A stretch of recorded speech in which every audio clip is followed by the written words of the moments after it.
Think Again, Part 10. The Mangulch wildfire took place in a remote area where human lives were not at risk. The smoke jumpers were called in anyway because no one in their community, their organization, on their profession had done enough to question the assumption that wildfires should not be allowed to run their course.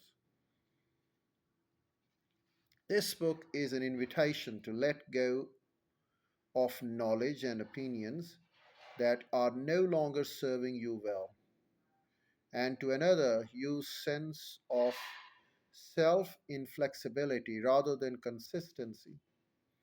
If you can master the art of rethinking, I believe you'll be better positioned for success at work and happiness in life.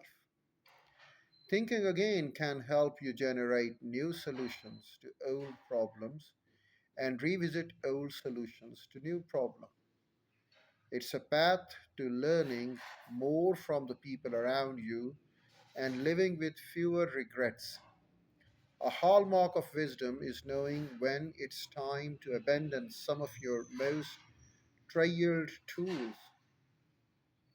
and some of the most cherished parts of your identity.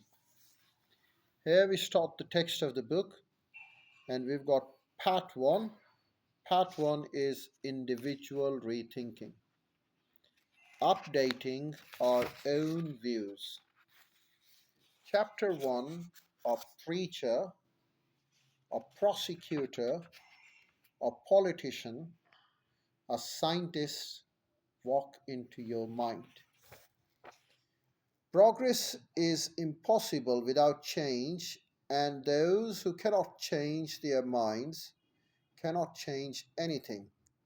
This is a quotation by George Bernard Shaw. I can read it again for you. George Bernard Shaw says, progress is impossible without change, and those who cannot change their minds cannot change anything. And now I start the text of the chapter, chapter number 1. You probably don't recognize his name, but Mike Lazaritz has had a defining impact on your life. From an early age, it was clear that Mike was something of an electronics wizard. By the time he turned 4, he was building his own record player out of the Legos and rubber bands. In high school, when his teachers had broken TVs, they called Mike to fix them. In his spare time, he built a computer and designed a better buzzer for high school bowl teams, quiz bowl teams, which ended up paying for his first year of college.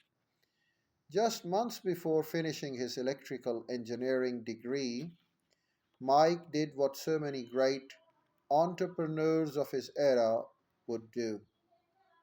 He dropped out of college. It was time for his son of immigrants to make his mark on the world. Mike's first success came when he patented a device for reading the barcodes on movie film, which was so useful in Hollywood that it won an Emmy and an Oscar for technical achievement. That was small potato compared to his next big invention, which made his firm the fastest growing company on the planet. Mike's flagship device quickly attracted a cult of following with loyal customers ranging from Bill Gates to Christina Aguilera. It's literally changed my life. Oprah Winfrey gushed. I cannot live without this. When he arrived at White House, President Obama refused to relinquish his to the Secret Service. Mike Lizaritz dreamed up the idea of BlackBerry as a wireless communication device for sending and receiving emails. As of the summer of 2009, it accounted for nearly half of the US smartphones market.